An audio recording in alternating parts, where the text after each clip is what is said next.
네, 반갑습니다. 오늘은 이제 216쪽이고요.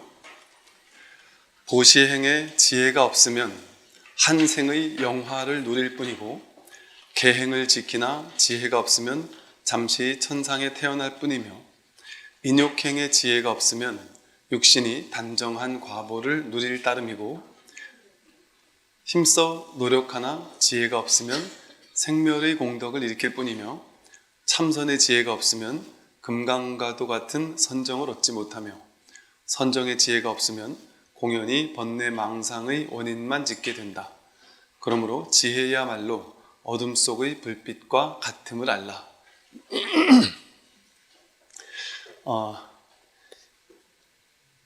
보시지계, 인욕, 선정, 정진, 모든 것이 육바라밀 어떤 것을 닦더라도 지혜가 있고 어떤 좀 법의 안목을 갖추고 그런 사람이 실천을 해야만 모든 것이 바른 실천이 되는 것이지, 우리 세속에서도 그러잖아요. 이렇게 머리 나쁘고 능력 없는 사람이 부지런하기만 하면 뭐 이렇게 그렇다 그러죠. 그리고 보면 밑에 사람 너무 힘들게 만든다는 거죠. 막 죽도록 시키고, 근데 별 효과는 없고, 그닥 이렇게 뭐 큰 결과를 만들어내지 못하면서 막 그냥 힘만 빠지는 사람들 있잖아요. 뭐 부산스럽게 왔다 갔다 일을 많이 하는데 별로 이렇게 결과가 없는 사람도 있고, 또 보면 별로 뭐 열심히 하는 것 같지도 않은데도 뭔가 할 때 그냥 핵심 포인트를 딱 잡아가지고 탁 해가지고 아주 짧은 시간에도 뭔가 큰 성과를 내는 사람들도 있는 것처럼, 이 마음 공부는 그것이 더 중요합니다. 여기서 말한 것처럼 보시를 많이 했는데, 보시는 엄청나게 하는 사람이 있어요. 그런데 지혜를 갖추지 못하고 보시를 하면, 지혜가 없이 보시를 하더라도 그 보시의 공덕은 있겠죠. 그러니까 여기서 말하듯이 한 생의 영화를 누릴 수 있을 거예요. 내가 그만큼 베풀었으니까 그만큼 베푼 것에 대한 공덕을 받을 수 있겠죠. 그런데 어차피 보시를 하는 건데, 어차피 베푸는데 지혜가 있고 베푸는 것과 지혜 없이 베푸는 것은 아주 큰 차이가 난다. 지혜를 갖춘 사람이 베풀게 되면 막 큰 베품을 실천하지 않더라도 놀라운 베품이 될 수 있단 말이죠. 사실은 이 지혜가 갖추어지면 숨 쉬고 밥 먹고 사람들 만나고 아무것도 하지 않더라도 그냥 존재 자체로서 무한한 자비를, 사랑을, 지혜를, 보시를 베푸는 것과 다르지 않거든요. 근데 내가 베푼다라는 상을 가지고 무주상 보시가 되지 않고 내가 하는 거예요. 이 보시에도 지혜가 있어야 된다라고 할 때 그 지혜는 뭐냐면, 나와 너가 둘이 아니다라는 이게 지혜거든요. 불이법의 지혜가 지혜인데, 불이법의 지혜가 없는 사람은 내가 너한테 이만큼 베풀었어 하고 속으로라도, 겉으로 말 안 하더라도 베풀고 난 다음에, 야, 내가 저만큼 베풀었으니까 뭔가 내가 받는 게 있겠지, 뭔가 나에게 소득이 있겠지, 혹은 저 사람이 언젠가 나한테 갚겠지, 아니면 뭔가 다른 방향으로라도 어떤 공덕이 있겠지 하고 베푼단 말이에요. 근데 지혜가 있다면 어떤 베품이 되느냐 하면, 베풀었는데 베풀었다는 생각이 전혀 없어요. 하나가 하나에게 베풀 땐 베풀었다는 생각이 없거든요. 배고플 때 입에다가 손은 움직여가지고 입에다가 계속 갖다 넣는단 말이에요. 근데 이 손이 입한테 너 맨날 나한테 얻어먹기만 하고 나한테는 하나도 안 주느냐, 뭐 이렇게 얘기하지 않잖아요. 무한정 베푸는데도 한 번도 이 손은 입한테 뭐 보상을 해달라는 얘기를 한 적이 없죠. 자기니까. 여러분이 부모님이 자식들에게 끊임없이 베푼단 말이에요. 네, 준혜가 맡겨놓은 것도 아닌데 네, 뭐 갖다 뭐 줘라 네 하더라도 그러더라도 뭐 내 자식이니까, 나니까, 나와 다르지 않으니까 그냥 준단 말이죠. 부부지간에도 너와 내가 둘이 아니다라는 자각이 있을 때는 남편이 아내고 아내가 남편이고 그냥 이렇게 이렇게 쓸 수 있겠죠. 근데 이제 이게 그러다 보니까 요즘 이제 이제 TV에 나오는 젊은 부부들 같은 경우, 이제 TV에 나오는 연예인들은 이제 아마 결혼하기 전에 돈도 어마어마하게 벌어 놓겠죠. 그러니까 남편도 엄청 벌어 놓고 아내도 엄청 벌어 놨다 보니까 본인들 둘 다 결혼은 해야 되겠는데, 결혼은 하고 싶긴 한데 내 돈이 얼마인지를 묻지 않았으면 좋겠어. 난 너무 많아서 너한테 말을 못 하겠어. 그러니까 이제 서로의 재산이 얼마인지 모르는 거죠. 이제 모르고 이제 뭐 MT 가듯이 얼마씩 한 달에 생활비 얼마 내서 요거로 우리 애들 키우자. 우리가 서로 낸 거 가지고 그게 이제 잘못됐다는 게 아니라 뭐 그럴 수 있을 거예요. 당연히 그럴 수 있어요. 이제 세간의 현실에서는. 제가 아는 우리 제 군에 있을 때 만났던 어떤 그 보살님께서는 이제 40대 초반의 보살님이셨는데, 이제 그때가 혼자 사시는 거예요. 그런데 자기는 이제는 돈을 너무 많이 벌어놨어요. 이 보살님이 40대 초반인데 빌딩에 월세가 얼마가 나오고 자기는 아파트도 있고 하면서 이렇게 난 여기서 일 안 해도 먹고 살기 충분하다고 하더라고요. 그러니까 보니까 그 재미에 들린 거예요. 이제 이 돈 버는 재미가 이제 확 제대로 들리신 분이에요. 그러다 보니까 그 보살님이 그 얘기 하더라고요. 스님, 저는 전혀 결혼하고 싶은 마음이 없어요. 그러면서 되게 유쾌하고 재밌는 분이었거든요. 그러니까 그냥 대놓고 얘기를 하시더라고요. 왜 없는 줄 아세요? 저는 제가 죽도록 번 이 어마어마한 돈을 나 둘이 나눠 쓰고 싶지가 않아요. 그 얘기를 이렇게 웃으면서 하시더라고요. 근데 그런 생각이 들 법할 거예요. 아마 그만큼 이렇게 또 많이 이제 벌어놓고 그러면. 그런데 그렇게 이제 내가 엄청나게 벌어놨는데 이제 눈에 콩깍지가 낄 만한 진짜 사랑하는 사람을 만나게 되고, 또 그 사람과 결혼하고 내지는 살면서 이렇게 지켜보다가 이 사람은 내가 정말 생각한 것 이상으로 정말 진실되고 정직하고 낭비하지도 않으면서 정말 나를 존중하고 사랑하고 이 사람은 정말 믿을만하구나 싶은 마음에, 내 마음에서 정말 이 사람과 나는 둘이 아니구나, 이런 식의 이제 정말 가족이구나, 하나의 가족이구나, 이런 이제 마음이 확 열리게 되면 어느 순간 이제 상관이 없어질 수 있겠죠, 그죠? 이것처럼 진실은 뭐냐 하면, 진실은 이 보시행을 할 때 지혜가 있다라는 건 뭐냐 하면 너와 내가 둘이 아니다라는 자각이 생겨난 거예요. 그러니까 힘든 사람을 보면 내가 너한테 줬어라는 생각이 없는 거예요. 그가 바로 나니까. 그래서 이 진리의 세계에서는 주는 것 이꼬르 받는 것이거든요. 왜? 준다라는 것이 곧 연기의 세계에서는 이게 가는 것과 오는 게 다르지 않은 거예요. 그러니까 많이 베푸는 사람은 많이 받는 사람인 거예요. 어딘가로부터, 무언가로부터. 이제 그 복에도 이제 종류가 있다 그러죠. 예를 들어 인복이 있는 사람은 인복은 있는 거예요. 그러나 예를 들어 돈복은 없을 수도 있겠죠. 그러니까 인복은 인복대로, 돈복은 돈복대로, 명예복은 명예복대로, 이제 이런 식으로 이제 이렇게 보통 자기가 베푼 것을 이렇게 그 복덕을 이제 받는다, 이런 식으로 표현을 쓰죠. 이제 그런 이제 입장에서는 내가 베푸는 만큼 나에게 이제 들어오는 것이죠. 근데 좀 더 지혜롭게 베푸는 사람이라면, 그래서 이런 말을 옛날에 스님들은 하고도 했어요. 이렇게 베풀 때 나한테 전혀 갚을 수 없는 사람, 갚을 가망성이 제로인 사람에게 베푸는 것, 그런 것도 공부하는 과정에서는 상당히 도움이 된다. 전 그 얘기 듣고 옛날에 이제 어릴 때 감명을 받아서 이런 적이 있었고, 나한테 도저히 갚을 수 없는 사람이 누구지? 하면 전혀 모르는 사람들인 거예요. 그러니까 그때 이제 그런 말에 꽂혀 있을 때는, 제가 20대 때는 이 유의적인 현실 세계의 인과응보의 법칙, 우리 부처님의 시론, 개론, 생천론 했듯이 요 수준이 되게 꽂혔을 때가 있었어요. 그러니까 되게 많이 꽂혔어요. 그래서 막 베풀고 나면 뭔가 뿌듯하고, 내가 뭔가 이렇게 진짜 수행자인 것 같고 이런 마음이 너무 커서, 예를 들어 기름을 넣고 나서도 이제 그분한테 뭐라도 뭘 항상 이렇게 쟁여놓고 다니면서 이렇게 나눠주고, 식당에 가도 밥 먹고 나오면 나눠주고, 그때 제가 아주 좋아하는 책 이런 거를 이제 좀 사다가 이렇게 나눠주기도 하고, 또 그때는 요즘처럼 이렇게 하이패스가 없이 이게 계산해주는 아줌마님들이 계셨거든요. 그럼 이게 돈 계산하고 나서 이렇게 계산하고 나서 안녕히 가세요 하는데 뭘 하나씩 주고 막 이러면서 속으로 이제 얼마나 뿌듯한지 야, 내가 이렇게 베푸는 사람이구나, 뭐 이런 약간 뿌듯함.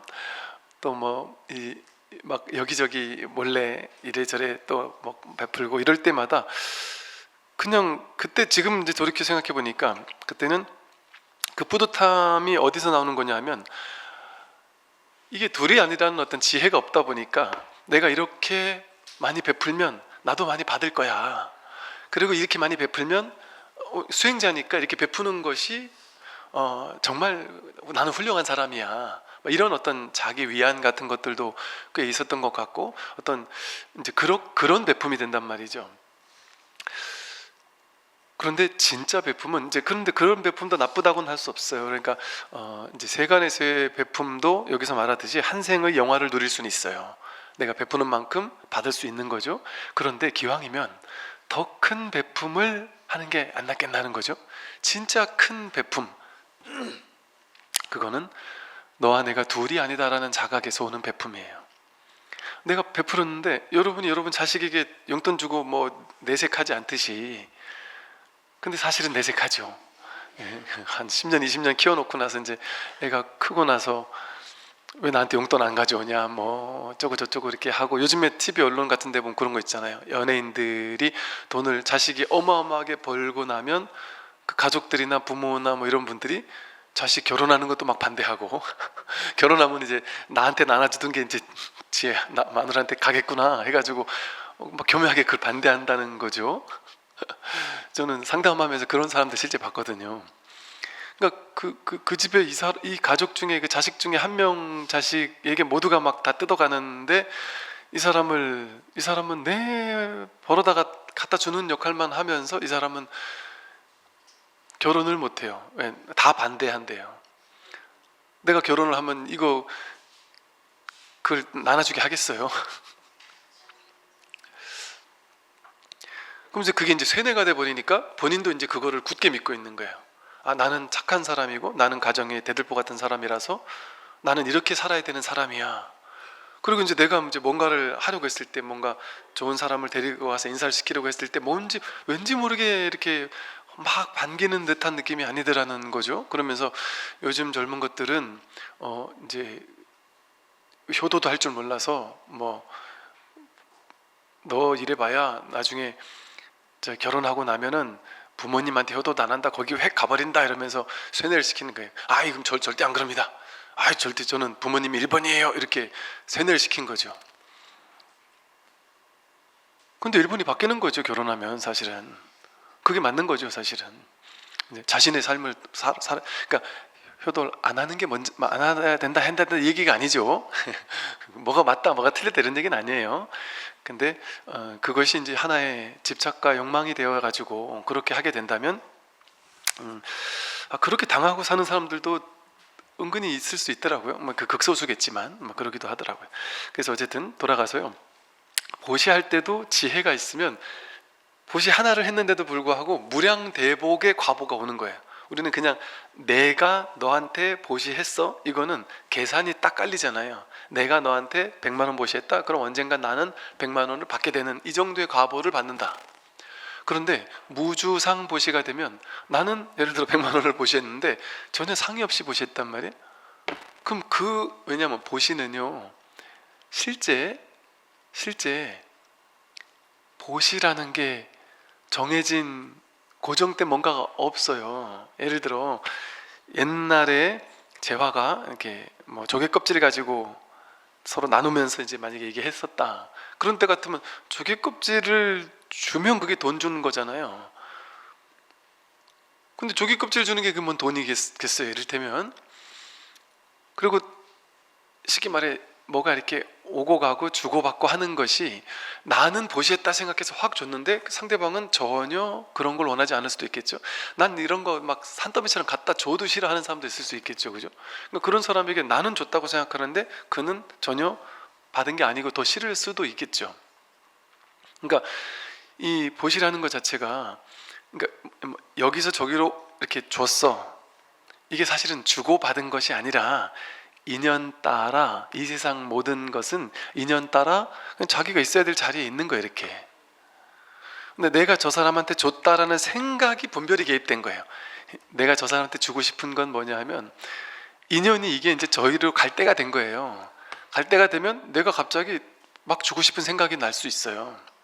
그래서 그냥 그때는 나 왜 그런지 모르고 막 꽂혀가지고 확 줘버려요. 그런 경우 있어요. 뭔가 막 꽂혀가지고 확 주고 나서 나중에 생각해보니까 내가 그때 미쳤네, 왜 줬지? 하면서 이제 다시 찾아가서 다시 돌려달라고 할 수도 있고, 그럴 수 있거든요.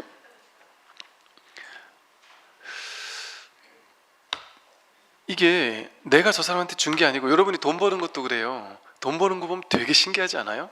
죽도록 노력을 했는데도 돈이 안 벌릴 때는 희한하게 안 벌린단 말이에요. 왜? 나한테 이게 지금 올 때가 아닌 거예요, 지금. 근데 내 마음은 죽도록 벌고 싶은 거예요. 그거 안 벌린단 말이에요, 아무리 해도. 근데 인연이, 시절 인연이, 이게 이제 나한테 올 인연이 이제 갖춰졌다. 인연이 갖춰지게 되면 나는 그냥 평소처럼 했을 뿐인데 왜 갑자기 저 사람들이 이게 이렇게 좋다고 열광을 하는 거지? 갑자기 막 돈이 막 들어온단 말이에요. 그러니까 이거 우리는 희한하네, 내가 열심히 안 할 땐 되고 뭐 할 땐 안 되고 뭐 이렇게 생각을 할 수 있단 말이에요. 그게 아니라 인연의 소행이에요.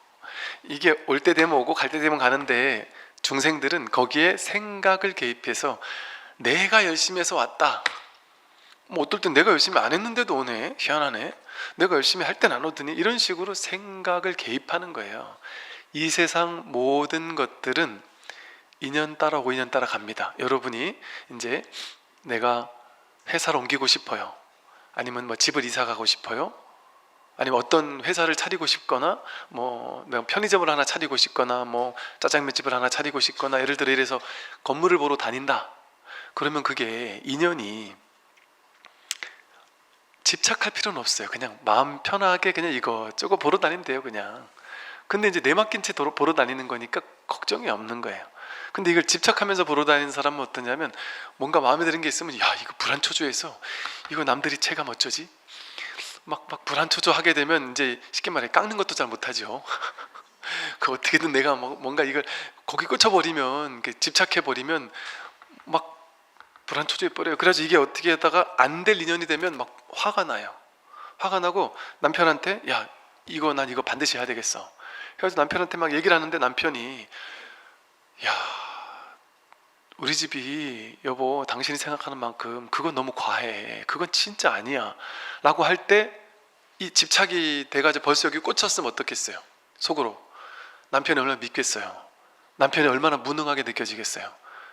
처음으로 남편이 진짜 무능한 녀석이었구나, 이런 식의 망상이 일어난단 말이에요. 왜? 자기 집착인 줄 모르고. 근데 남편도 그렇게 반대하고 뭔가 될 듯 하면서 안 된다, 그럴 때 막 불안초조하니까 어떻게든 되려고 막 돈을 더 주려고도 하다가, 아니면 여기저기서 돈을 꿔가지고라도 하려고 하고, 대출 받아서라도 어떻게 하려고 하고, 남편 몰래 뭐 이렇게 사채를 써가지고라도 어떻게든 하려는 망상이 생겨나요. 그러면 자기께 아닌 것을 가지려고 할 때는 과도해지고 자연스럽게 안 되고 뭔가 무리수가 생겨나요. 근데 그런 걸 하게 되잖아요. 그럼 뭔가 거기서 잘 안 풀릴 수 있어요. 내게 아닌 걸 내가 집착 가지고 가기 때문에. 그래서 그런 일이 있을 때 그냥 마음 편안하게 보면 돼요. 그냥 꽂혀도 이렇게 꽂힌다는 게 웃기지 않아요? 나는 이게 확 꽂혔어요 하는데, 그래서 이게 나한테 뭔가 꽂힌 걸 보고서는 이게 나와 인연이 꽂힌 거 아닐까요? 인연이라서 꽂힌 게 아니라 비싼 거엔 우린 다 꽂혀요. 안 그렇습니까? 그거 비싸니까 꽂힌 건지 뭐 그게 나랑 인연이라 꽂힌 거겠어요? 원래 비싼 거는 더 좋아 보이기 마련이고, 그럼 괜히 내가 그냥 집착이 막 훅 올라온 건데 그게 내 인연이 올라온 건 줄 알고 그럴 수 있단 말이에요.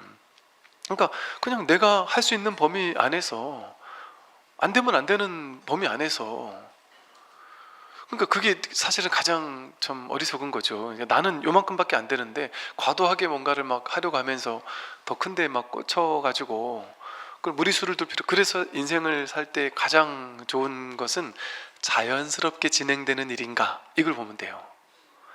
자연스럽게 진행되는 일이면 될 건 되고 안 될 건 안 돼요. 그러니까 제가 어떤 스님도 당신이 꿈꾸던 어떤 일을 하려고 막 알아봤는데 너무 꿈에 그리던 곳이 딱 나왔대요. 그래서 막 딱 결정만 해가지고 그냥 딱 뭐라 그러죠, 그거 이렇게 처음 비용만 딱 얼마 넣으면 이제 딱 끝나는 거예요. 그래서 이제 오케이 하고 막 큰맘 먹고 막 완전 가슴이 부풀어가지고 온갖 꿈을 꿔서 부풀어서 계좌번호 주세요 했더니 갑자기 안 된다고 안 팔겠다고 계약 안 하겠다고 이제 이랬다는 거예요. 그러니까 막 이게 인연이 아닌갑다. 진짜 하고 싶어 너무 가슴 떴지만 인연이 아닌 건 아닌 거예요. 그냥 그럼 어쩔 수 없다 하고 그냥 탁 그만뒀대요. 그만두고 나서 하루 이틀도 안 돼가지고 바로 기존에 있던 곳에서 여기 좀 더 있어 달라, 더 좋은 일이 생긴 거죠. 근데 이거를 그냥 탁 계약금을 돈을 보내놔 버렸으면 이 일이 안 되는 거 아니에요.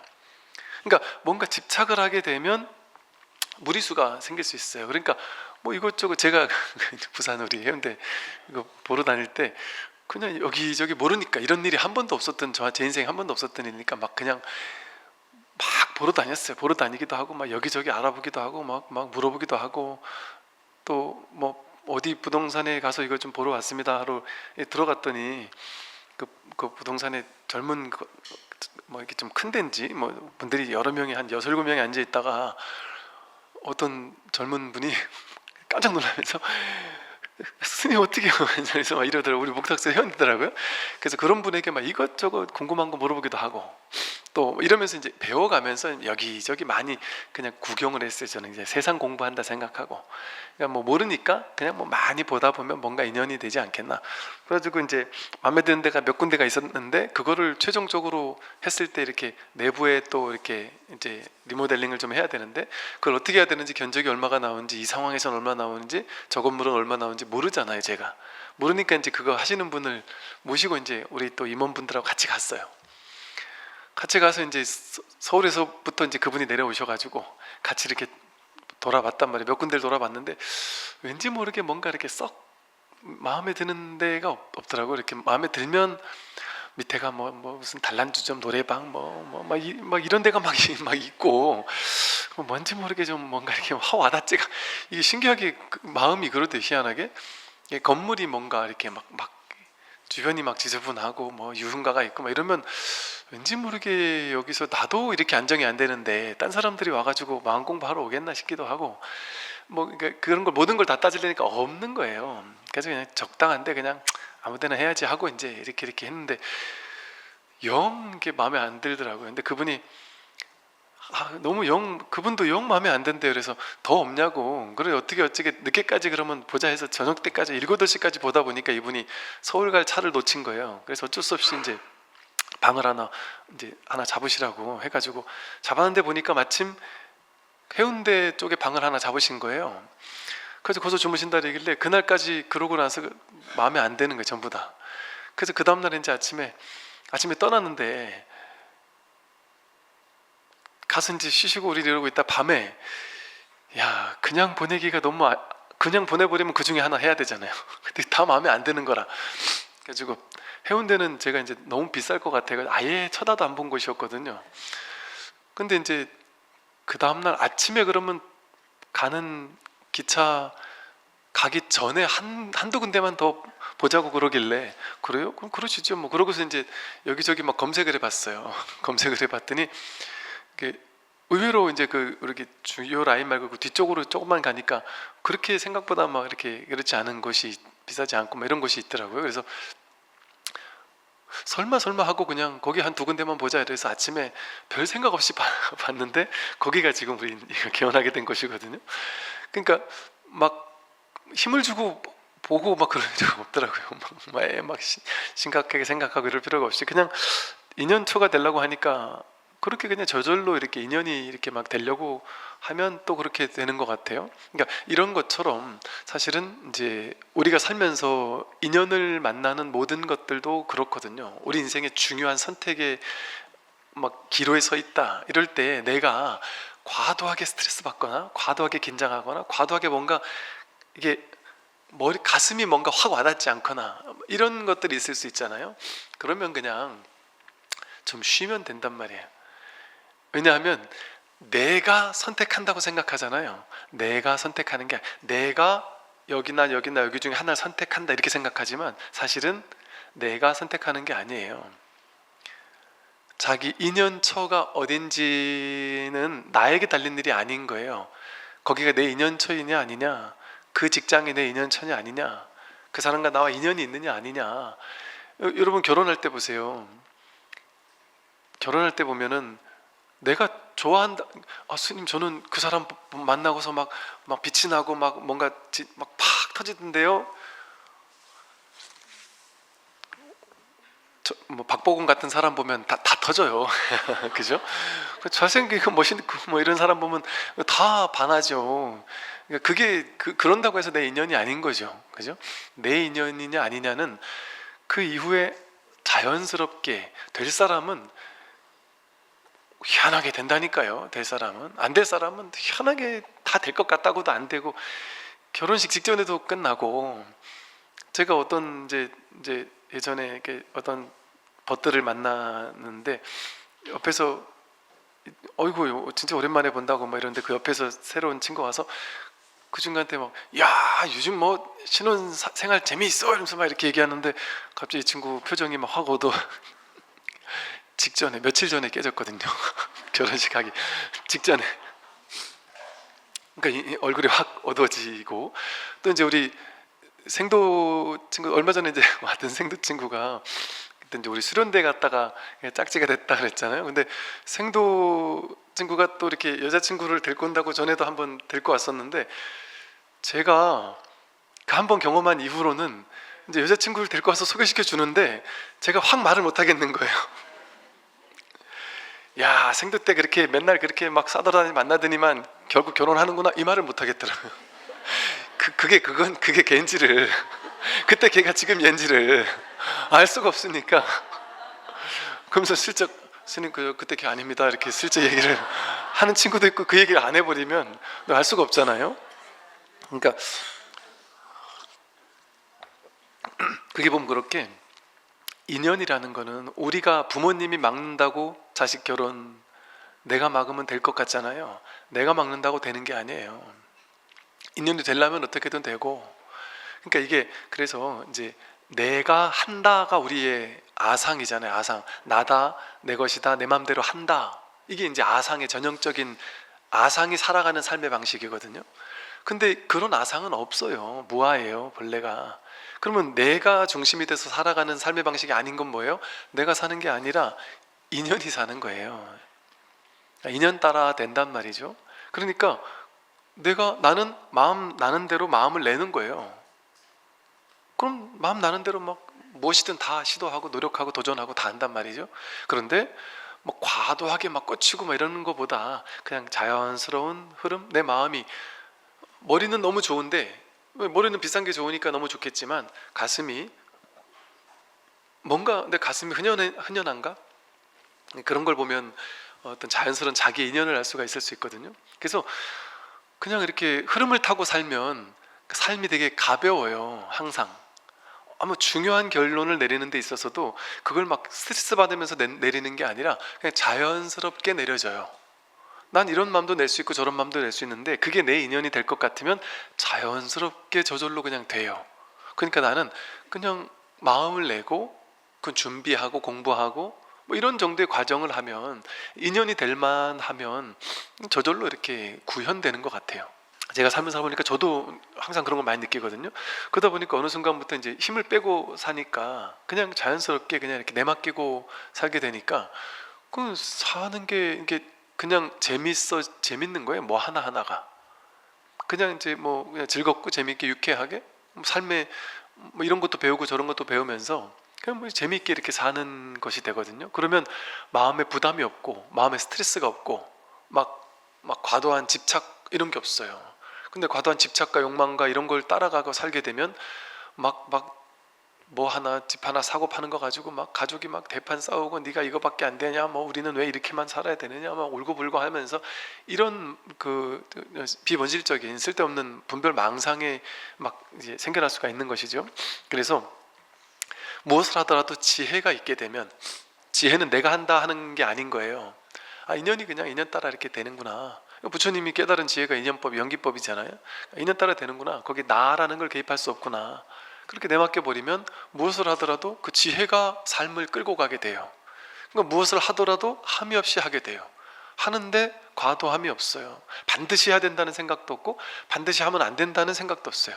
그러니까 될 일이면 자연스럽게 될 때가 있는 거고.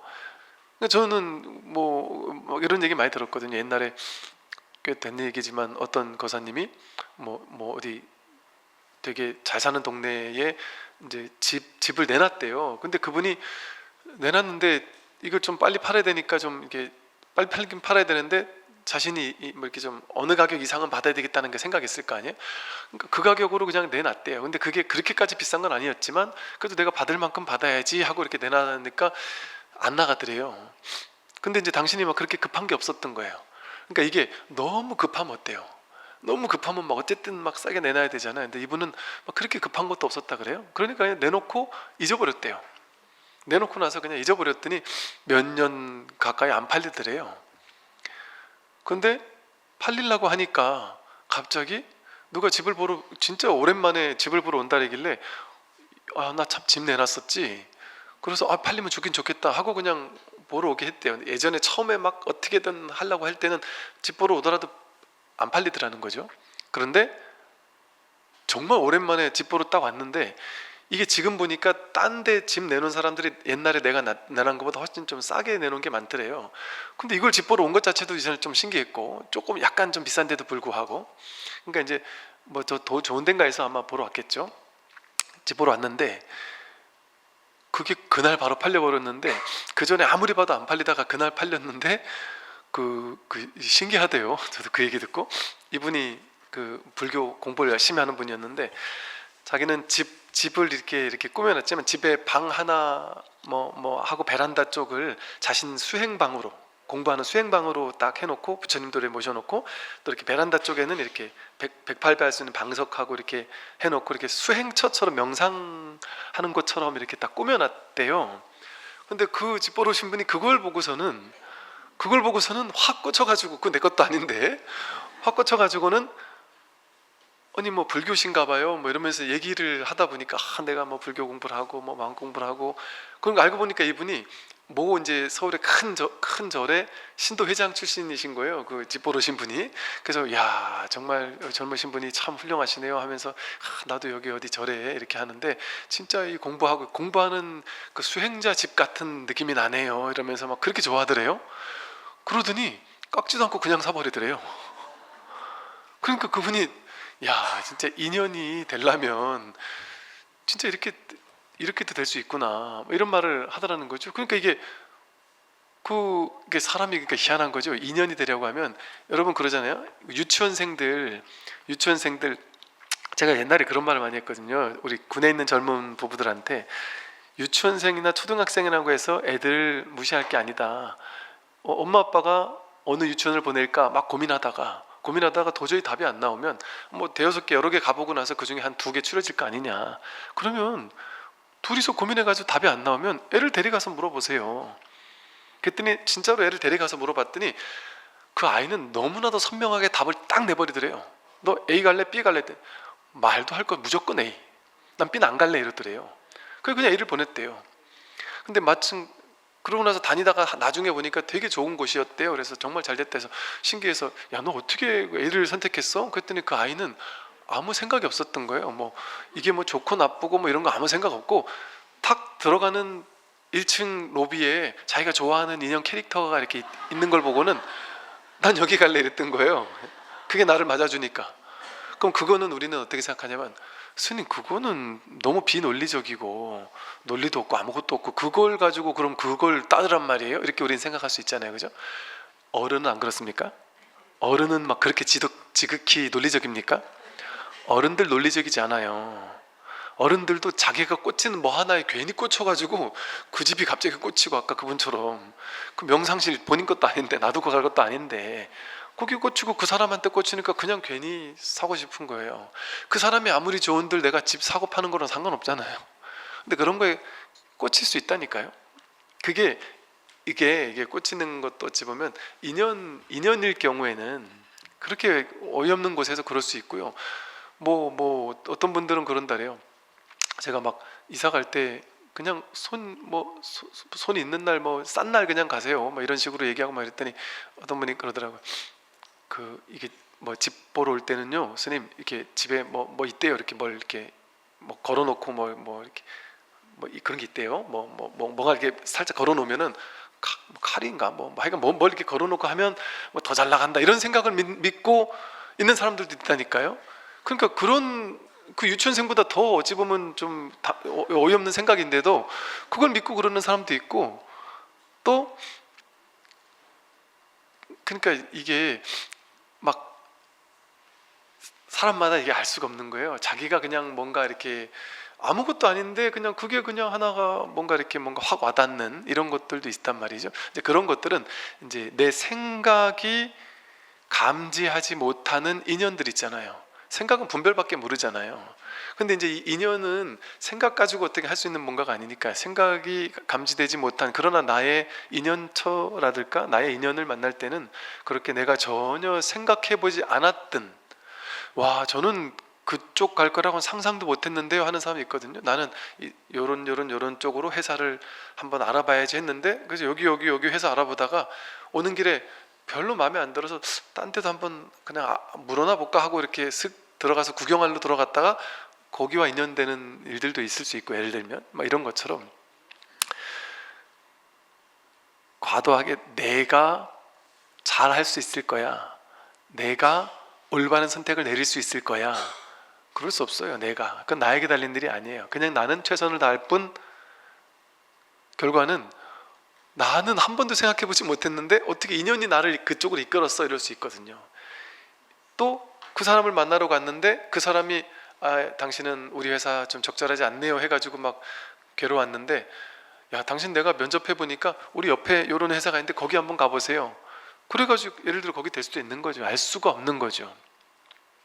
그래서 도전도 안 해보면 안 된다는 거예요. 도전은 하는 거예요 그냥. 그러나 그게 될지 안 될지 모른다 하고 맡겨버리는 거예요. 그러면 내가 아예 시도조차 하지 않으면 그 인연도 만날 수 없는데, 일단 내 마음을 내서 시도를 하게 되면 내 인연이 어디서 만나질지를 알 수 없는 거예요. 이 세상은 내 인연을 어디서 어떤 방식으로 찾아올지는 상상을 할 수 없다니까요. 놀라운 방식으로 자기 인연은 찾아오니까. 또 계행을 지키지만 지혜가 없으면 천상에 태어나긴 하는데, 착한 일 많이 하고 계율 잘 지키면 천상에 태어나기는 한단 말이에요.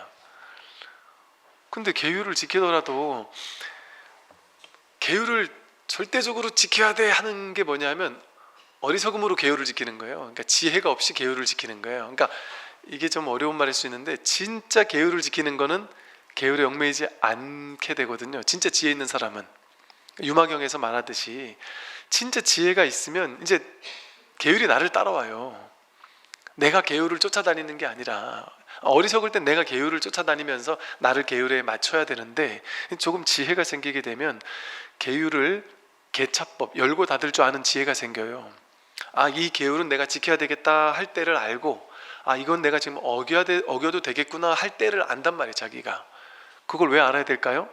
세상에 절대적인 선, 절대적인 악이라는 건 없습니다.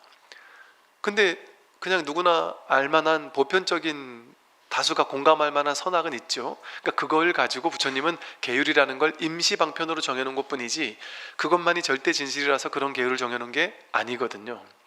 그래서 정말 지혜 있는 사람은 계율에 내가 끌려다니지 않고 계율을 오히려 끌고 다닐 수 있게 돼요. 그래서 자유로워요. 계율을 지키며 사는 게 얼마나 부자연스럽겠어요? 그런데 계율을 지키면서도 자유롭지만 어기면서도 자유롭단 말이에요. 그러면서도 누군가에게 피해 주지 않고 계율에 어긋나는 일이 하나도 없는 거예요. 겉으로 봤을 땐 어긋날 수 있지만 어긋나지 않는 거예요. 그러니까 그 사야다 존자인가? 뭐 그분이 말하듯이 나는 과도하게 계율을 지키지도 않지만 그렇다고 계율을 마구잡이로 깨지도 않는다. 난 과도하게 막 하루에 한 끼만 먹으려고 기를 쓰지 않지만 그러나 마구잡이로 먹어 싸지도 않는다. 나는 매일 앉아가지고 막 그냥 몇 시간을 앉아서 참선만 하는 것도 아니지만 그렇다고 맨날 들어놓고 잠만 자는 것도 아니다. 깨는 것도 아니다. 이런 식으로 말을 한 것이 그냥 삶을 자유롭게 사는데 아무 문제가 없는 거예요.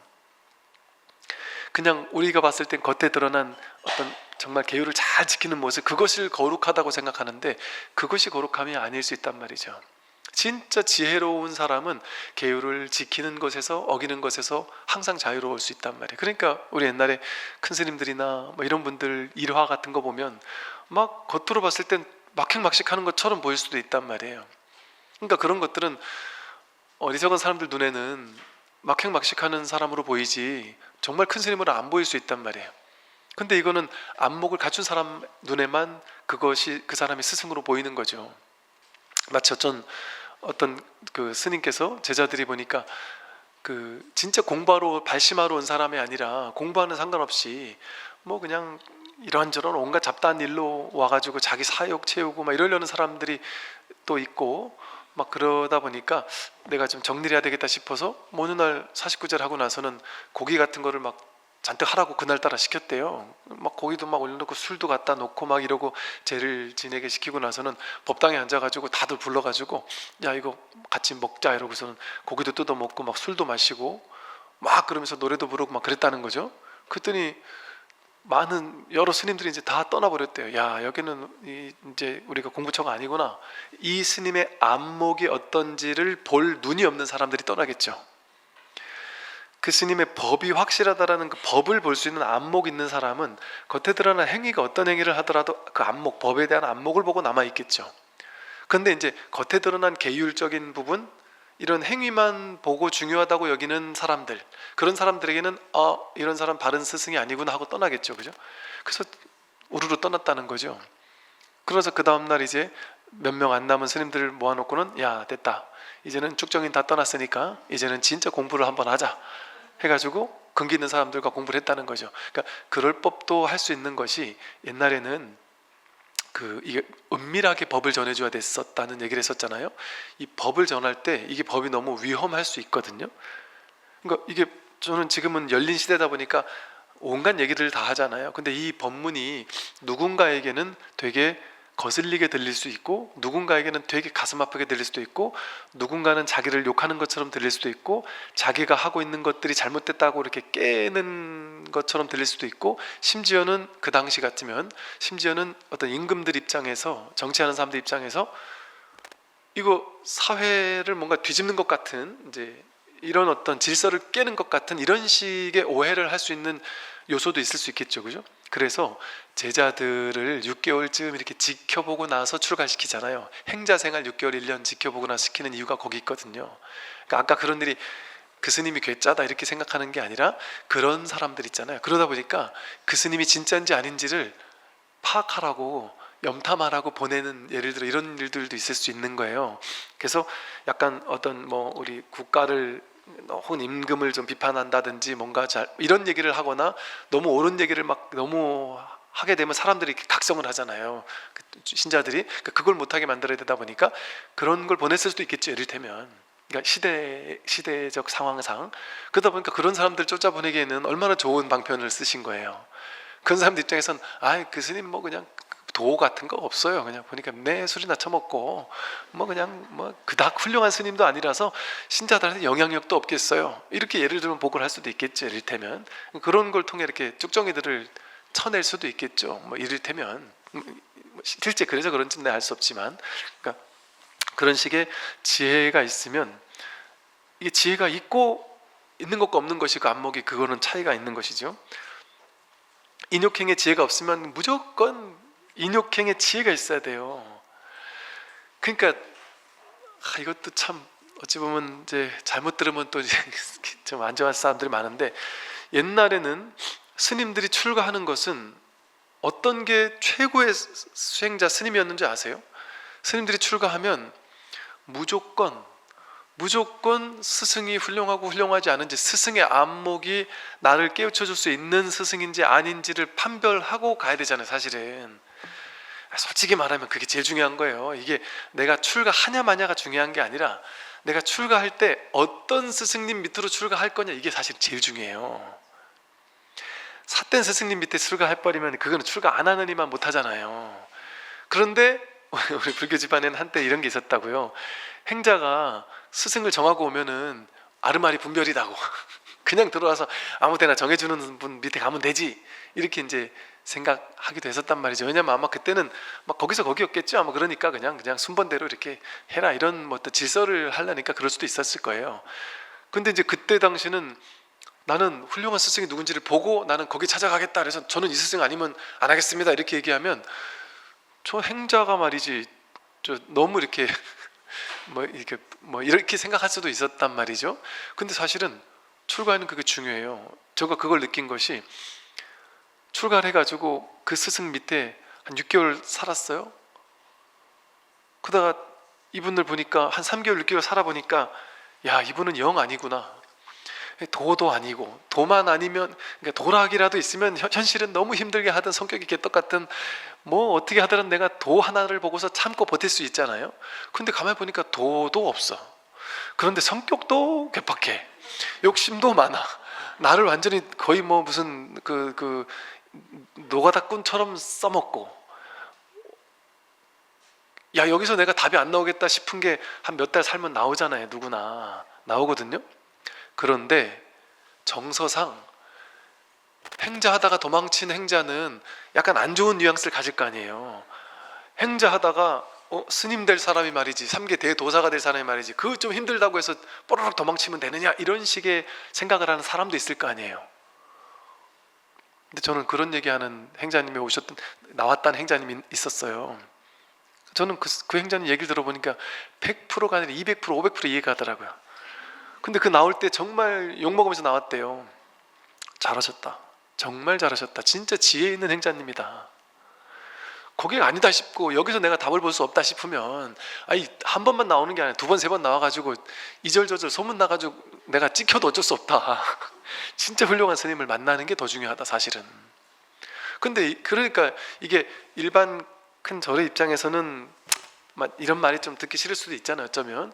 그러나 사실은 그 공부하려는 사람 입장에서는 그런 분들이 가끔 있을 수 있거든요. 그런 스승님들이 가끔씩 보면, 야, 진짜 자기 행상자를 완전 그냥 진짜 노동력처럼만 생각하고 공부도 안 가르쳐주고, 또 공부를 가르쳐줄 능력도 없고, 공부를 가르칠 능력이 없으면 여기저기 보내가지고라도 공부를 좀 시키도록 하고, 혹은 뭔가 자유롭게 이렇게 뭔가 공부할 수 있도록 뭐 뒷받침해준다든지 뭔가 이래야 되는데, 그럴 어떤 것도 없이 그런 분들도 있단 말이죠. 그러니까 뭐 회사에서 이러잖아요. 사장이, 야, 너 열심히 하면 내가 다 생각하고 있어. 몇 년 있다가 너 잘하면 내가 다 나름 또 챙겨주려고 생각도 하고 있고, 월급도 올려주려고 생각하고 있고, 다 생각하고 있어. 생각하고 있는 거는 당장 그렇게 해줘야지 해주는 거지. 왜냐면 요즘 MZ세대나 요즘 젊은 친구들이 회사 가보면 다들 거기 한두 번 당한 게 아니라는 거예요. 다 그런데요. 야, 다 생각하고 있어. 도저히 안 되겠습니다 하고 나갈 날이면, 야, 너 이렇게 끈기가 없니? 내가 다 생각하고 있었어. 몇 달 안에 너 올려주려고 생각하고 있었어. 이제는 믿을 수가 없다는 거예요. 그런 거랑 뭐가 다르겠어요. 그래서 쉽게 말해서, 내가 공부면 공부, 아니면 내가 성품이라도 참 훌륭하고 해서 내가 참 정말 이런 분은 모셔도 좋겠다라, 뭔가 이게 내가 할 만한 이유가 있을 때는 그거 있어야 되지만, 그게 아니다 싶으면 과감히 뛰쳐 나오는 게 나쁜 게 아니에요. 그래서 실제 절집안의 분위기가, 행자님들 만나보면요, 이 절 갔다 저 절 갔다 몇 번 왔다 갔다 한 행자님들 되게 많아요. 은근히 많아요. 심지어는 출가하고 나서도 건당하는 분들도 계시잖아요. 근데 이제 건당하는 걸 무조건 나쁘다고만 볼 수는 없어요. 뭐 나름의 이유가 있었겠죠. 정말 나는 이분을 스승으로 삼아서 내가 건당을 해서라도, 건당이라는 게 이 스승 밑에 출가했는데 내가 자기 은사제를 바꾸는 거거든요. 그래서 그게 뭐 이유는 알 수 없지만 뭐 그런 일들도 막 있을 수 있을 거예요. 그래서 왜냐하면 이 공부는 뭐 의리 지키고 뭐 이러는 공부가 아니잖아요. 의리 지키는 게 여기서 이 공부에서 뭔 필요가 있겠어요. 진짜 내 공부하는 게 중요하니까. 그런데도 불구하고 어떤 행자님들은 이게 막 인욕바람일 이것만 그냥 지혜가 없이 인욕바람일만 믿으니까 아무리 힘들어도 이렇게 힘든 이유가 있을 거야 하고 막 끝끝내 해낸단 말이에요. 또 그것도 틀리진 않거든요. 그 스승이 죽도록 일만 시켜도 그 스승이 안목을 갖춘 분이면 이유가 있어 그런 거예요.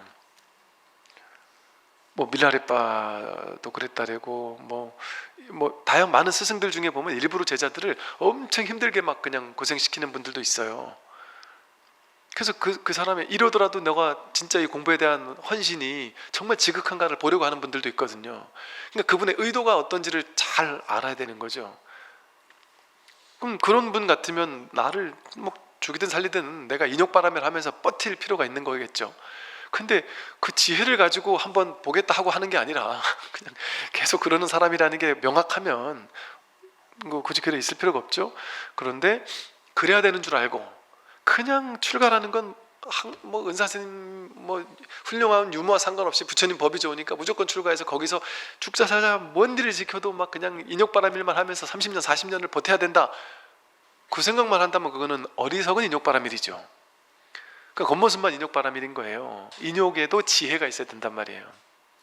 그러면 그렇게 무작정 참고 믿는 인욕만 하는 스님들을 보면 주변에서 보면 뭐라 그러겠어. 야, 저 스님 참 단정한 과보를 누려요. 저 스님 참 훌륭하다. 얼마나 찬탄하겠어요.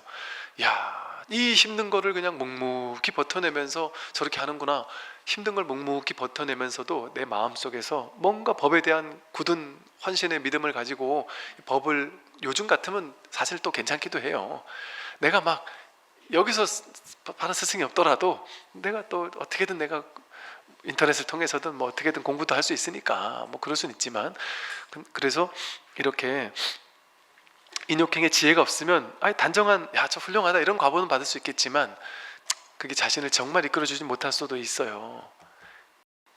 또 힘써 노력하지만 지혜가 없으면 진짜 공덕을 잃어버려요. 노력만 죽도록 하고 생멸의 공덕을 일으킬 뿐이다. 노력은 죽도록 하니까 생겨나고 사라지는 거, 뭔가를 막 자꾸 만들어내고 성공하고 성취하고 잘한단 말이에요. 생겨나고 사라지는 것들이 많이 그 사람이 해내는 게 많겠죠. 노력을 열심히 하는 만큼 결과가 있겠죠. 근데 그게 생멸법일 뿐이란 말이에요. 불생불멸법이라는 진짜 공덕이 되는 것들은 하나도 만들어내지 못한단 말이에요. 유의조작의 인과만 생겨날 뿐이지. 근데 진짜 공부는 노력하되 노력함이 없는 노력을 해야 되거든요. 그냥 무대뽀로 노력만 하면 되는 게 아니고 그러니까 지혜가 있어야 하되 함이 없이 하는 노력 아닌 노력을 할 수 있게 된단 말이에요. 근데 그냥 지혜가 없으면 앞만 보고 그냥 티다 노력만 하면 힘은 힘대로 빠지고 지는 진대로 빠지면서 그러니까 생사의 과보, 생멸의 공덕만을 얻게 돼요. 근데 이 공부는 불생불멸의 진짜 공덕을 얻어야 되는 거거든요. 참선하는데도 지혜가 없으면 금강가도 같은 선정은 얻을 수 없어요. 참선은 정말 열심히 잘하는데 가짜 선정만 얻는 거예요. 금강가도 같은 선정이 뭐냐면 금강은 깨뜨려지지 않는 선정이잖아요. 근데 금강가도 같은 선정은 보세요. 금강이라는 게 금강경 할 때도 금강이 무슨 비유냐면 깨도 깨뜨려지지 않는 것, 이걸 상징하는 거예요. 비유로. 그러니까 금강이라는 것은 그 무엇으로도 더 이상 깰 수 없는 걸 얘기하는 거거든요. 깨지지 않는 거, 그게 진짜 삼매라는 거예요. 진짜 삼매는 깨지지 않는 거예요. 근데 일반인들이 지혜가 없는 사람이 추구하는 삼매는 뭐예요? 들어왔다 나갔다는 삼매잖아요. 참선 오래 하면 명상에 선정에 들어갔다가 삼매 들어갔다가 명상에서 나오면 삼매가 깨진단 말이에요. 삼매가 생겼다 사라지는 삼매잖아요. 금강가도 같은 삼매가 아니잖아요. 생겼다 사라지고 얻었다가 잊어버리고 그러는 삼매잖아요. 그런 삼매는 외도의 삼매라 그래요. 진짜 삼매가 아니란 말이죠. 그러니까 그 삼매도 나쁜 건 아닌데 그런 삼매도 공부하는 과정에서는 큰 공부에 도움이 되는데 그것만이 전부라고 알면서 그런 삼매에만 매여 있으면 그건 지혜가 없는 삼매이기 때문에 진짜 삼매가 될 수 없어요. 진짜 선정이 될 수 없어요. 그런데 대부분의 명상단체는 전부 다 이런 가짜 삼매를 가르친단 말이에요. 금강가도 같은 삼매가 아니에요. 금강가도 같은 삼매는 만드는 게 아니에요. 좌선을 통해서 만들어내는 게 아니에요. 언제나 늘 있는 거예요. 언제나 늘 삼매 아닌 적이 없단 말이에요. 오고 가는 게 아니에요. 항상 말할 때 삼매고, 움직일 때 삼매고, 생각할 때 삼매고, 견문각자 할 때 언제나 삼매 아닌 게 없는 거예요. 그러니까 하루 종일 일해도 일한 바가 없고, 생각해도 생각한 바가 없고, 행동해도 행동한 바가 없고, 모든 걸 다 하는데도 삼매가 전혀 깨지지 않는 게, 그게 진짜 삼매인 거예요. 그래야 자유 아니에요? 이렇게 앉아있을 때만 삼매고 일어나면 바로 깨진다면 그게 어떻게 삼매겠어요? 그러니까 이런 진짜 삼매, 금강가도 같은 삼매와는 거리가 먼 거예요. 지혜가 없으면. 그러니까 참선을 하더라도 무대뽀로 그냥 앉아만 30년, 40년 앉아만 있는다고 그게 삼매가 아니에요. 그 어리석은 짓을 하고 있는 것일 수도 있단 말이에요. 지혜가 동반되는 삼매를 얻어야만 그게 진짜 삼매가 되는 것이죠. 선정에도 지혜가 없으면 공연히 번뇌망상의 원인만 짓게 된다. 고요히 선정을, 아무리 선정을 닦아도 지혜가 그러니까 선정과 지혜라는 게 양날개라고 하잖아요. 무조건 선정만 닦으면 안 된다. 이게 지혜가 함께 있는 선정을 닦아야 한다. 이런 지혜야말로 어둠 속의 불빛과 같음을 알아야 하는 거죠. 언제나 기쁜 마음으로 보시하여 복을 지으면 누구를 만나도 부끄럽거나 두렵지 않다. 기쁜 마음으로 베풀고 조금도 후회하지 않으면 죽어서 천상에 태어나 천인들의 칭찬을 받는다. 보시는 내생의 좋은 양식이 되나니 윤회하지 않는 곳에 도달할 것이요 하늘의 신들도 항상 돌보고 환희하게 된다. 이게 이제 시론, 계론, 생천론 수준의 일반인들에게 한 부처님의 법문들인 거예요. 이렇게 이제 시론, 계론, 생천론 수준의 인광보적인 법문에서는 보시하고 복을 짓고 하는 것에 대한 공덕, 과보를 이제 계속해서 설명해줘요. 왜냐하면 그 과보도 현실 세계, 이 사법계라는 현실 세계에서는 무시할 수 없으니까. 그러니까 이 현실 세계를 사는 데는 여러분 그럴 수 있잖아요. 지혜는 있는데 복이 없는 사람이 있어요. 그분의 법에 대한 안목은 투철한데 쉽게 말 신도복도 없고 절재정복도 없고 사람도 주변에 없고, 근데 그분의 법은 투철할 수 있어요. 그럴 수 있다니까요. 그래도 나는 법이 있으면 저는 그래도 공부하겠습니다 하고 막 갔다가 며칠 있다 뛰쳐나오는 이런 분도 있을 수 있어요. 그게 복과 지혜는 좀 달라서 그래요. 근데 복은 있는데 지혜가 없는 사람이 있을 수 있죠. 그러니까 사실은 복은 있는 사람이 빌 게이츠 같은 사람이나 뭐 전 세계 100대 가는 기업을 만든 사람은 얼마나 복이 많은 사람이겠어요. 근데 그 사람이 무조건 지혜도 많다라고 단정적으로 말할 수는 없잖아요. 지혜와는 다르잖아요. 그러니까 지혜와 복은 다른 것인 것이죠. 그래서 우리가 현실에서도 이제 많이 베풀고 나누고 하게 되면 후회할 일이 없고 천상에 태어난다. 좋은 곳에 태어난다. 복을 많이 짓게 되면 나쁜 과보가 올 수 없단 말이죠. 그 좋은 것에 대한 과보가 온다. 내가 남들에게 따뜻하게 해주면 내가 앞으로 만날 사람은 나에게 따뜻할 수밖에 없어요. 내가 남들한테 사기치면 앞으로 나한테 사기칠 사람을 만날 수밖에 없어요. 누군가에게 그냥 있는 그대로 막 나누어 주면 내가 불특정한 누군가로부터 왠지 모르게 막 도움을 받게 되는 일이 생긴단 말이에요. 신기하게도 진짜 막 아프리카를 가도 전 세계 어느 나라를 가도 곳곳에서 신기하게도 나를 돕는 사람들을 막 만나게 된다니까요. 근데 내가 복을 여기서 살면서, 우리나라에 살면서 복 있는 사람은 어디 가도 복을 받고요, 여기 사는데 이 사람 저 사람 만날 때마다 막 그냥 맨날 싸우고 시비 걸고 나를 사기치고 뭐 그래가지고 나도 의심하고 이러는 성향이 있는 사람은 세계 여행을 하느라고 전 세계 곳곳을 가도 전 세계 곳곳에서 나한테 사기치는 놈들을 만나요. 모든 사람이 나한테 사기를 칠 수 있단 말이죠. 왜 그러냐면 내 외부 세계라는 게 없어요. 자기 마음의 업이 그대로 현실로 펼쳐진 게 세상이에요. 그러니까 내가 온 세상 어느 나라로 이민을 가도 우리나라에서 벌어지던 일이 거기 가도 그대로 벌어져요. 근데 이민 가면 행복해질 것 같잖아요. 여기서 내가 딱 깨끗하게 정리하고 저기 가서 나 새롭게 시작할 거야. 새롭게 시작이 안 된다니까요. 마음이 새로워지면 여기서 새로워질 수 있어요. 여기서 새롭게 시작이 돼요. 근데 내 마음은 안 바꾸고서는 사람들이 나를 자꾸 사기꾼처럼 봐. 난 딴 데 가서 새롭게 리셋할 거야.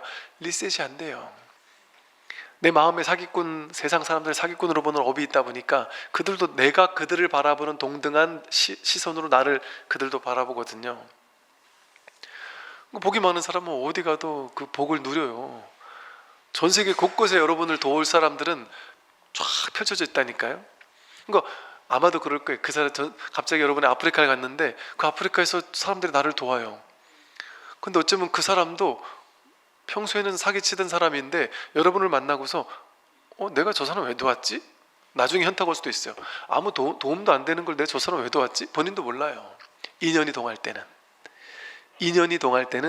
본인도 모르는 거예요. 그러니까 옛날에 이제 큰 스님들 일화 중 이런 일이 있었던 것 같아요. 남편이 평소에는 너무 정상적이래요. 너무 착하고 아내한테 잘하고 너무 좋대요. 근데 남편이 술만 먹고 들어오면 아내를 일단 팬다는 거예요. 폭력을 저지르는 거예요. 그 다음날 되면 막 또 손이 발에대나 막 싹싹 빌고 막 미안하다고 내가 아니라고 하고 막 이런다는 거죠. 그러니까 그걸 보고 어떤 스님이 그랬다래요. 저 깊은 곳에 쌓여있는 업이 동할 때는 일상에서 동하지 않는다. 그렇게 막 술이 취해가지고 막 과도하게 이렇게 뭔가 나온다든지 이럴 때 자기 업이 동해서 막 나와서 술만 채우면 뭔가 또 슬쩍 하는 사람도 있을 수 있고요. 자기 숨겨졌던 업이 막 동하는 수도 있다는 거죠. 그때 거기는 어디서 읽은 책인지 모르겠는데 그 남편이 나쁜 사람은 아니니까 쌀이를 막 이만큼 꺾어다가 집에 갖다 놓고 남편이 때릴 때 입을 뒤집어 쓰고 있어라. 쌀이 이만한 거 갖다 놓고 그걸 가지고 때리니까 아내 입을 뒤집어 쓰는 게 아프지도 않잖아요. 그럼 계속 때려라 하고 맨날 도망가다 그날 안 도망가고 계속 맞았다는 거죠. 근데 이걸 막 수십 대 때리고 나니까 지도 이제 지쳐 잤다는 거죠. 그러면서 그다음부터 안 그랬다 이게 진짜인지 모르지만 그냥 그런 식의 얘기들이 있었단 말이에요. 이제 그런 얘기가 왜 있겠어요. 거기선 그래요. 왜 쌀이냐 하면 한 대 때리면은 업이 하나만 없어지는데 쌀이 100개를 모아놓으면은 100개의 업이 그냥 확 없어지고 내가 그냥 그 업을 다 감당하겠다 하고 그냥 도망치지 않겠다는 거예요. 업 앞에서 거기서 감당하겠다 하고 그냥 맞아주니까 계속 막 거기서 할 만큼 하니까 그 업이 이제 소진이 돼버렸다 이런 식의 이제 얘기들을 옛날에는 그렇게 이제 재미나게 이렇게 얘기를 했어요. 스님들도. 그리고 또 그렇게 재미나게 얘기해야만 이게 또 먹히는 시대였고, 그러니까 이제 그런 얘기들이 옛날 얘기 보면 그런 재밌는 설화들이, 인과적 설화들이 있죠. 그래서 그렇게 이렇게 좋은 양식이 돼요. 부실을 많이 하면. 또 보살은 축생에게 한 술의 밥과 한 톨의 나다를 줄 때에도 이렇게 발언한다. 이들이 축생의 길에서 벗어나고 마침내 해탈하여지이다. 고통의 바다를 건너 영원히 고통의 더비를 끊으며 영원히 고통의 근원과 괴로운 곳을 모두 떠나게 하여지이다 하고 축원을 해준다는 거예요. 아무리 축생이라 할지라도 축원하는 마음으로. 또 보살은 평등한 마음으로 자기의 모든 물건을 보시한다. 보시하고 나서도 아깝다는 생각을 하지 않으며 좋은 결과를 바라지도 않고 알아주기를 바라지도 않으며 천상에 태어나기를 바라지도 않는다. 다만 일체 중생을 구하고 진리의 행을 실천하여 모든 사람들에게 가르쳐 주고자 할 뿐이다. 우리가 마음속으로 하물며 축생도 이럴진데 사람도 마찬가지란 말이에요. 이게 축원을 해준다라는 것이 현실에서는 우리 절에서 맨날 법회 기도가 끝나면 맨 마지막 하이라이트가 축원이잖아요. 근데 그것도 어찌 보면 상징일 수 있겠지만 이제 방편으로 얘기를 한다면 그런 어떤 축원이라는 의식을 절의 의식에 왜 그렇게 넣겠어요? 그 나름의 현실 세계에서는 그 축원의 나름의 이유가 있단 말이죠. 그러니까 우리가 이 세상은 마음의 세계라고 했잖아요. 내가 상대방을 향해서, 우린 보통 아상과 에고에 묶여있는 사람은 나 잘 됐으면 좋겠어, 나를 위해서만 축원을 하지 상대를 위해서는 축원을 안 하고 못해요. 왜? 할 마음을 낼 수가 없어요. 왜? 나 보니, 아상 보니의 삶을 사니까 나만 잘 되고 싶은 거예요. 근데 나만 잘 되려면 상대가 잘못돼야만 내가 잘 되는 이런 식의 분별의 구조 속에만 평생을 살거든요. 그런데 축원이라는 건 뭐냐면 상대방을 향해서 그들이 진심으로 잘 되기를 원하는 마음이잖아요. 정말 잘 됐으면 좋겠다 하고 기도해주고 축원해주는 마음이잖아요. 그 마음은 나에게 먼저 작용을 하겠죠. 왜냐하면 상대방이 곧 나거든요. 내가 상대방을 향해 정말 진정으로 축복을 원한다면, 즉 진정으로 잘 되길 원한다면, 진정으로 행복해지길 원한다면 그것이 곧 내가 나에게 하는 말과 다르지 않아요. 너와 내가 둘이 아니다라는 불이법을 실천하는 것과 다르지 않은 거예요. 그러니까 이 축원의 마음 자체가 이 법을 향한 마음과 다르지 않은 거예요. 그러니까 상대방이 내가 나로 인해 행복한 사람, 내가 그를 위해 기도해주고 그를 위해 진심의 마음을 내주고, 그러니까 우리 대충 감으로 알잖아요. 사람을 만나고 오면 내가 힘들었을 때 진짜 이 사람이 내 편인지 아닌지를 알 수 있다 그러잖아요. 내가 이 사람을 만나고 왔는데 이 사람이 진정으로 나를 위해 축원해 준다고 느껴질 때, 평소엔 그게 안 기쁜데 내가 정말 힘들 때 이 사람이 나를 위해 정말 기도해 주고 있구나, 축원해 주고 있구나, 정말 원하고 있구나라는 걸 알기만 해도 그 감동은 이루 말할 수가 없는 놀라운 감동이 일어나거든요. 왜냐하면 비일상적인 거거든요. 왜? 모든 사람은 자기를 위해 살지 남을 위해 그렇게 진심을 내지 않아요. 일반적인 사람은 아상으로 사니까. 그런데 자기가 힘들었을 때 나는 더 무너지거든요. 근데 그렇게 무너질 것 같을 때 누군가가 나를 향해서 진심으로 따뜻하고 사랑스럽고 이런 마음을 내주면 그 감동은, 이게 왜 이렇게까지 감동을 내가 하는 건지를 알 수가 없는 정도의 감동이 온단 말이에요. 왜? 이건 너와 내가 둘이 아니다라는 어떤 여기서 오는 감동일 수 있거든요. 그래서 그렇게 됐을 때 나로 인해서 누군가가 진정으로 행복해지잖아요. 그러니까 내가 만나는 사람마다 행복하게 만들어주고 지혜롭게 만들어주고 그들을 위해 진정으로 기도해주고 축복해주고 너의 행복을 진심으로 바라는 것 같은 사람, 여러분 인생에서 나의 행복을 진심으로 바라는 것 같은 우리 가족을 제외한 누군가를 만날 수 있다는 건 얼마나 놀라운 일이겠어요? 그러니까 그거를, 맞다, 나도 정말 그런 사람 만나고 싶어요 스님, 어디 가면 그런 사람 있을까요? 내가 누군가의 한 사람에게 그런 사람이 되기 시작하면 그런 사람이 나에게 나타나기 시작해요. 근데 내가 먼저 해야 돼요. 저는 그런 사람 만나면 그 사람에겐 저도 잘할 수 있는데요, 안 된다니까요. 순서가 바뀌어서 내가 먼저 누군가에게 진정으로 둘이 아니게 축원을 해주고, 근데 이게 바른 안목에서 봤을 때 너와 내가 둘이 아니기 때문에, 이 무아의 진리에서 봤을 때 너와 내가 진정으로 둘이 아니잖아요. 손해볼 일이 없는 거예요. 상대방을 위해 축원해 주는 건 전혀 손해볼 일이 아니잖아요. 그런다고 해서 뭐 내가 내 돈을 갖다 주라는 것도 아니고, 마음으로 축원해, 진심으로 마음으로 축원해 주는데 뭐 돈 드는 것도 아니잖아요. 이거는 왜 못하냔 말이죠. 근데 이걸 해줬을 때 나에게 공덕이 생기고 그 공덕을 받는 사람에게도 그 따뜻함과 그것이 생겨서, 그것이 한번 생기고 나면 그 사람도 어떻겠어요? 누군가에게 베풀어주고 싶어져요. 그런데 누구한테 제일 먼저 베풀고 싶겠어요? 나를 그렇게 사랑해줬던 사람에게, 그 사람이 저 사람이 힘들 때 나도 정말 어떤 일이 있어 도와줘야 되겠다, 이런 마음이 생기지 않겠어요? 꼭 그런 인과적인 거가 아니더라도 이렇게 이 세상을 놀랍게 뭐랄까 진동시키는 마음이랄까요? 그것은 이 아상이 깨지는 마음의 의도에서 오거든요. 아상을 가지고 살아가면 이런 마음을 낼 수 없어요. 근데 내가 무너졌을 때 진심으로 너와 내가 둘이 아닌 줄 자각하니까 상대를 위해서 진정으로 축원해 줄 수 있어요. 근데 그 축원에는 힘이 붙는단 말이죠. 그런 축원, 왜 힘이 붙을까요? 너는 너고 나는 나야, 너 잘 됐으면 좋겠어. 거긴 힘이 안 붙어요. 왜냐면 너고 나잖아요.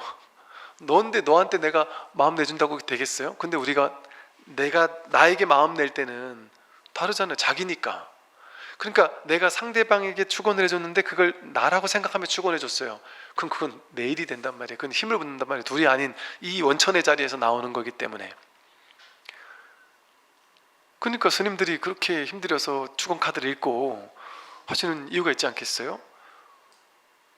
그래서 정말 지극한 마음으로 이렇게 축원해주는 이런 마음을 가득 담아서, 그러니까 스님들이 기사 나눠 보면요, 그러니까 나중에 가면은 뭐 이게 어찌 보면 가끔 가물에 콩 나듯이 맨날 하다 보니까 이렇게 습관적으로 읽는 분도 있을지 모르겠으나 많은 스님들과 대화 나눠보면요, 그 스님들이 이제 이런 얘기들을, 우리 현실적 방편의 얘기를 스님들은 더 많이 들어요. 그래서 스님들은 어떤 얘기를 하시냐면 이런 얘기를 많이 해요. 정말 이제 기도해 줄 때 있잖아요. 우리는 기복불교라고 해서 무시할 수 없는 이유가, 기도해 줄 때 정말 좋으신 스님들이 어떤 마음을 가지시냐면, 내가 정말 상대방을 위해 해줄 수 있는 건 정말 마음 내주는 것밖에 없다. 내가 뭐 가진 것도 없고 할 수 있는 게 아무것도 없지 않느냐. 근데 내가 마음 내주는 거, 이건 내가 정말 할 수 있는 거다. 그래서 내가 정말 기도하고 축원해 줄 때는 정말 진심을 다해서 나는 해주는 걸 제일의 원칙처럼 알고 해주신다, 이러는 마음을 내는 분들이 계시거든요. 그래서 옛날에 이제 뭐 뉴에이지 내지는 뭐 그 범 그런 관련된 책들 같은 거 보면, 상대방을 위해서, 예를 들어 저 미국에 있는 사람이 한국에 있는 사람을 위해서 막 축원해 줬을 때 이 사람에게 실제 좋은 일이 막 생긴다는 거예요. 막 그런 식의 이제 다양한 책들도 막 있고 그랬었거든요. 근데 그게 영 허당의 얘기는 아닐 수 있단 말이죠. 왜? 시공이 없거든요, 이 본 마음을 터치하는 마음에는. 근데 너는 너, 나는 나 하는 마음은 이 본질의 둘이 아닌 이 본바탕의 마음을 터치시킬 수가 없어요. 근데 너와 내가 둘이 아니다라는 아상 에고가 무너진 마음은 너와 내가 둘이 아닌 한 마음의 자리를 터치한단 말이에요. 그러니까 한 마음의 자리에는 너와 내가 둘이 아니니까 나는 너를 위해 기도했지만 나를 위해 기도한 거예요. 그러니까 그 기도가 얼마나 힘이 될 수 있겠어요. 정말 그런 어떤 뭔가 이런 것들을 또 너무 과하게 얘기하면 이게 또 뭔가 자꾸 이렇게 너무 기복적으로만 갈 수가 있어서 뭐 적당히만 얘기를 하는 건데, 이렇게 이야기 나올 때는 얘기를 하게 되고요. 뭐 저도 사실 그런 것 이렇게 좀 조금씩 느끼거든요. 이제 진짜 이게 쓸데없는 이 저질 체력 때문에 그냥 이렇게 막 그날따라 막 더웠는데 그 삽질을 이렇게 몇 번 이렇게 막 했는데 그것도 하늘이 노을한 거예요. 그래가지고 내리고 앉아가지고, 와, 내가 진짜 이제 진짜 체력이 이게 이렇게밖에 안 되는구나 이러면서 되게 어이가 없었거든요. 근데 그러고 나서 갑자기 그날 막 이렇게 코하고 목이 막 이렇게 간질간질하고 코감기 같은 게 이렇게 막 있는 거예요. 그런데 법회할 때 이제 그 막 코맹맹이 소리가 났나 보죠. 그들이 많은 분들이 마음으로 정말 나았기를 막 축원해주는 마음들이 막 느껴지잖아요. 그게 이렇게 뭐 꼭 그걸 말을 해야만 느껴지는 것도 아닐 수 있잖아요. 그게 진심인 게 이렇게 느껴지잖아요. 근데 그러고 나면은 정말로 이게 뭐 난다 안 난다 이래버리면 그거는 이제 뭔가 이렇게 또 이상한 일이 돼버리고, 그런 게 영 없는 게 아니라니까요. 왜냐하면 누군가를 위해서 우리가 마음을 내준다라는 것, 그는 정말 사실은 큰 일이에요. 왜 그러냐면 이 세상은 물질 우주가 아니라 마음의 우주거든요. 이 세상은 물질 세계가 아니에요. 마음의 세계예요. 마음에서 시작해요. 모든 것은 이 세상 전체가 자기 마음에서 시작돼요. 그러니까 마음이 변화를 시작하면 세상도 변화는 시작되는 거예요. 나로부터 변화를 시작하면 세상도 변해요. 자기가 이 우주의 창조주고 조물주거든요. 그러니까 내가 상대방도 내가 축원해 줬을 때 내 세상이 밝아지는 거예요. 그래서 상대방을 위한 이런 축원, 심지어는 강아지 고양이 한 마리를 위해서도 이렇게 그들이 영원히 괴로움에서 벗어나지기를, 영원히 고통에서 벗어나지기를 축원해 주는 것, 그들이 완전히 고통에서 벗어나지기를 축원해 주는 것, 그게 진짜 축원이거든요. 그게 괴로움의 소멸이니까, 그게 멸성제 괴로움의 소멸이죠. 그래서 보살은 평등한 마음으로 자기 것을 보시하죠. 보시하고 나서도 아깝다는 생각 안 하죠. 내가 나에게 보시한 거예요. 좋은 결과를 바라지 않아요. 결과를 뭐하러 바래요? 그냥 자기가 자기를 해야 할 일 한 건데, 인연 따라 할 일 한 건데 알아주길 바라지도 않고, 그 결과 천상에 태어나겠지 하고 기대하는 마음도 없단 말이죠. 그랬을 때 그게 진짜 보시의 완성이에요. 진짜 보시의 완성. 아무것도 기대하지 않고 바라지 않을 때. 막 이 얘기 나왔으니까 그냥 지금 하는데, 이런 얘기를 제가 할 일이 많지가 않다 보니까. 그런데 이건 사실은 우리 저 대원정사에서 했어야 되는 얘기인데, 제가 이제 이번에 이제 해운대 법당도 그렇고 대원정사도 그렇고 이제 어찌 보면 이제 새롭게 이제 법회를 이제 새롭게 도약하는 어떤 이런 시작하는 입장에서 우리 봉사해 주시는 많은 봉사해주자 분들을 모아놓고서 몇 가지 말씀을 좀 드렸어요. 근데 이거는 일반 우리 신도님들 모두에게 얘기할 만한 이야기는 아니라서 이분들에게만 말씀드렸더니 뭐 이분들이 우리 많은 분들에게도 좀 얘기해 줘도 좋겠다는 얘기를 해서 그냥 가볍게 말씀드리는 건데, 지금까지 우리가 이제 절이 좀 작고 이럴 때는 뭐 그럴 수 있는데 앞으로는 우리가 좀 이렇게 했으면 좋겠다 하고 말씀드렸던 게 뭐냐면, 이제 이분들이 이제 봉사를 하시고 가시다 보니까 이분들한테 뭐 절에 뭐 이거 필요하면 저거 필요하고 뭐도 해다 주시고 뭐 반찬도 갖다 주시고 뭐 이것저것 뭐 갖다 주는 분들 계실 거 아니겠어요? 그러면 이제 그분들이 너무 고마워서 막 챙겨드리고 이것도 챙겨드리고 막 떡도 하나 드릴 거 2개 3개도 드리고 뭐 여기 넣어드리기도 하고 막 이러잖아요. 근데 이제 이제부터는 그거를 하시지 말자라고 말씀을 드렸어요. 근데 왜 그러냐면 이게 계속 지켜보다 보니까 그러다 보니까 이게 주는 게 문제가 아니라 이걸 챙김을 안 받는 사람 입장에서 상대적으로 저 사람은 저렇게 많이 챙겨주고 왜 나는 안 챙겨주지? 그런데 또 이게 물품으로 보시하는 분도 계시지만 나는 말 안 하고 전혀 상 안 내고 티를 안 내고 또 다양한 많은 도움을 주는 분들이 너무 많으시거든요.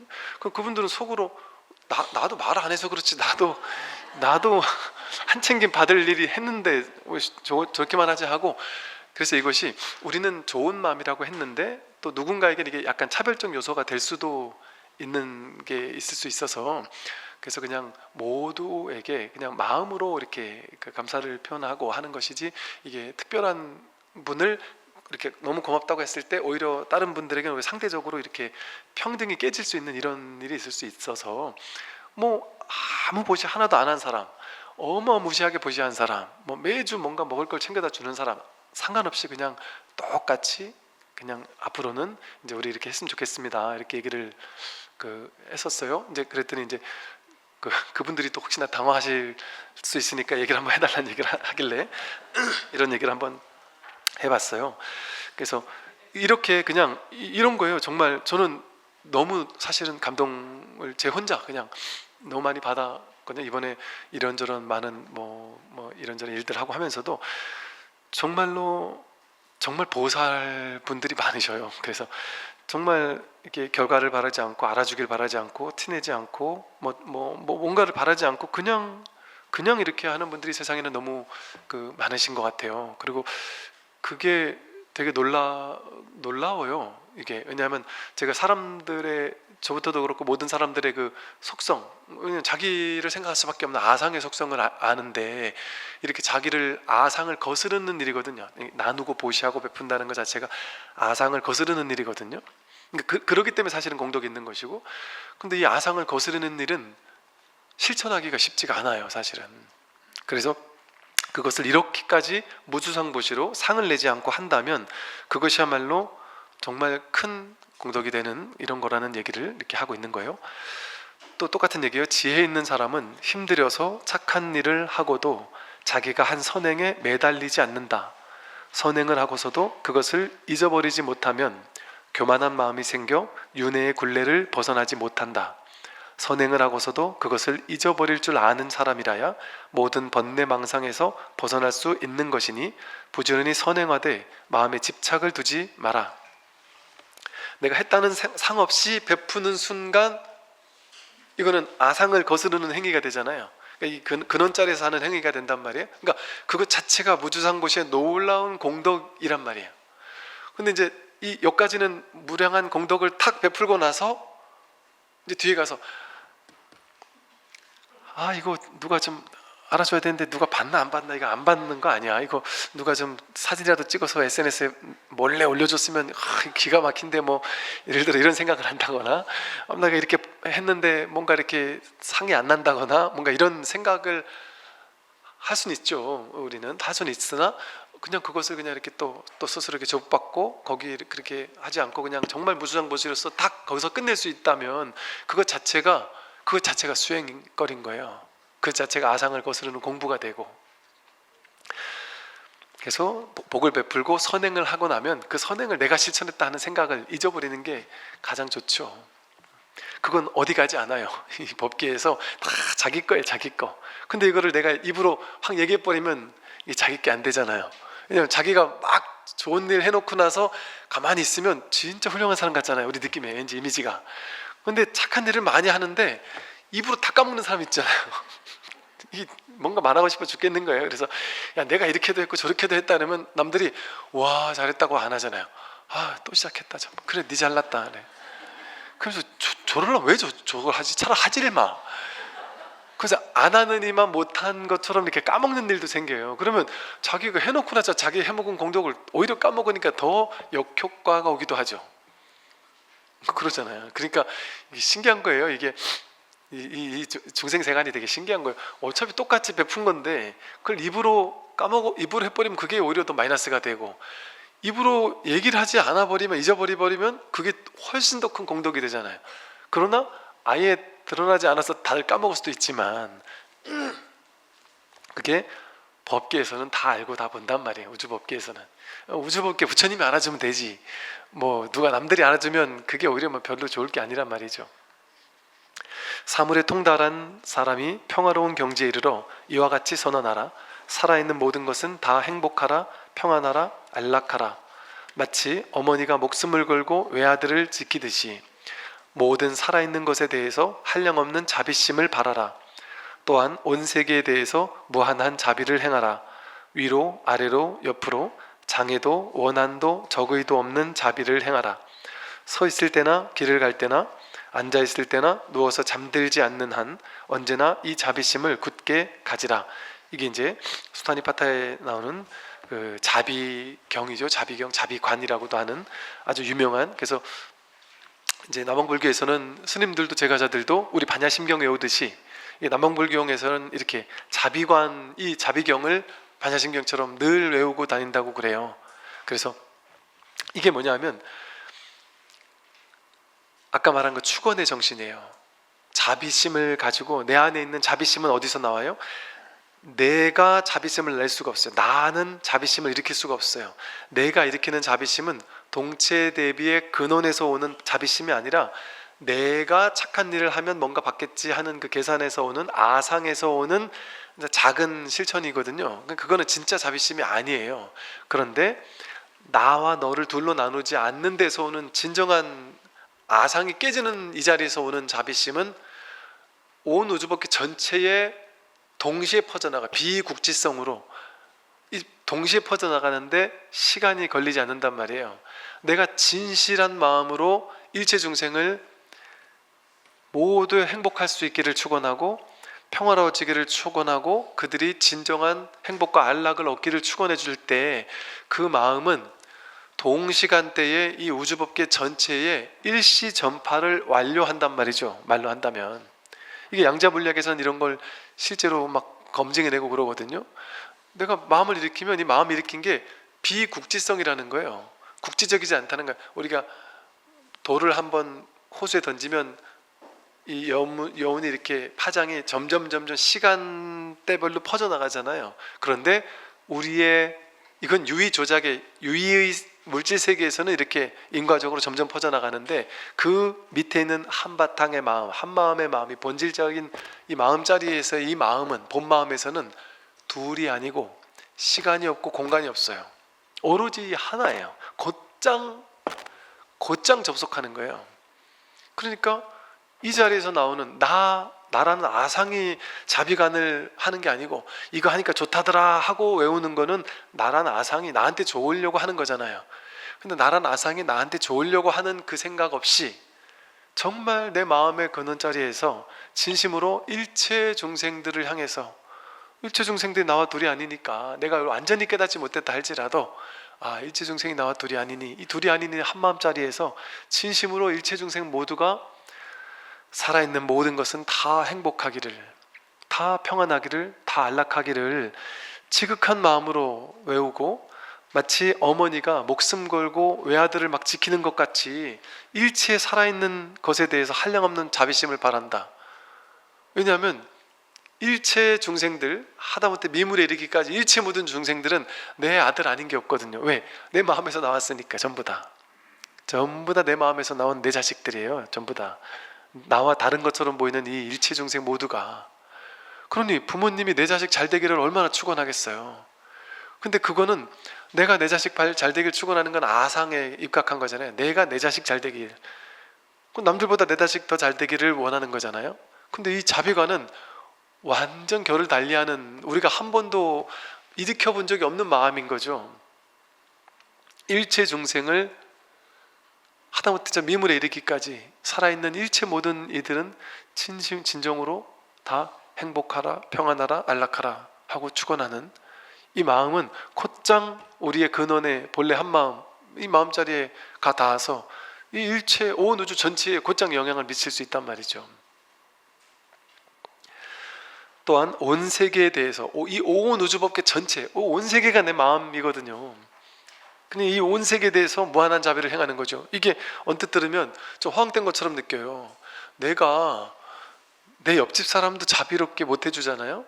내가 한 사람을, 저 사람도 내가 자비롭게 못 해주고, 내가 이 사람 인생을 바꾸고 싶지만 이 사람 인생도 바꿔, 무기력하잖아요. 우리가 어떨 때는 야, 내가 저 사람 인생도 못 바꾸는구나.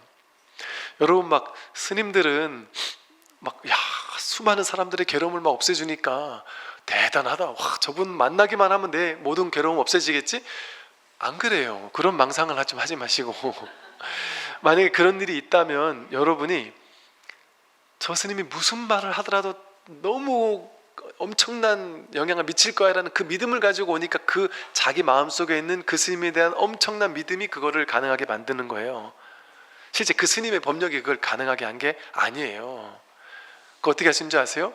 조주 스님, 부처님, 뭐 큰 스님들 다 그랬어요. 다 똑같은 얘기 했어요.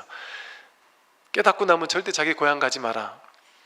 고향에서는 너무 우습게 보기 때문에 법력이 발휘가 안 돼요. 다 우습게 알아요.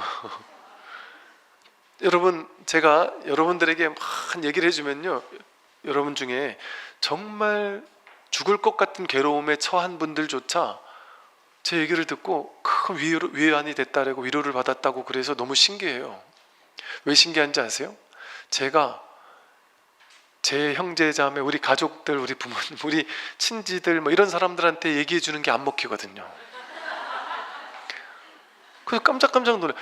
이 별것 아닌 문제를 가지고 이렇게 마음을 내라고 마음을 내도 그것도 안 먹히거든요. 야, 말 그대로 진짜 내 말이 이렇게 무기력하구나. 말 그대로 씨알이 안 먹히는구나. 너무 힘들어하는 어떤, 근데 야, 진짜 이렇게 좀 마음을 내고 저렇게 좀 마음 내고 이래저래 얘기를 제 딴에는 막 해주고 났는데, 이 약간 눈동자가 이렇게 너무 괴로워서 아무것도 안 들어오는 이런 눈동자로 이러고 듣고 나더니 말 다 끝났으면 가봐. 그런 거룩한 얘기는 거룩한 데 가서나 해. 그렇게 얘기한단 말이에요. 그러면서 야, 내가 많이 멀었구나 이런 생각을 해본 적이 옛날에 있었거든요. 그러니까 그럴 수 있다니까요. 왜냐하면 그게 그 스님에게서 나오는 게 아니에요. 자기에게서 나오는 거예요. 자기뿐이기 때문에. 여러분, 스님이 따로 있고 부처님이 따로 있지 않아요.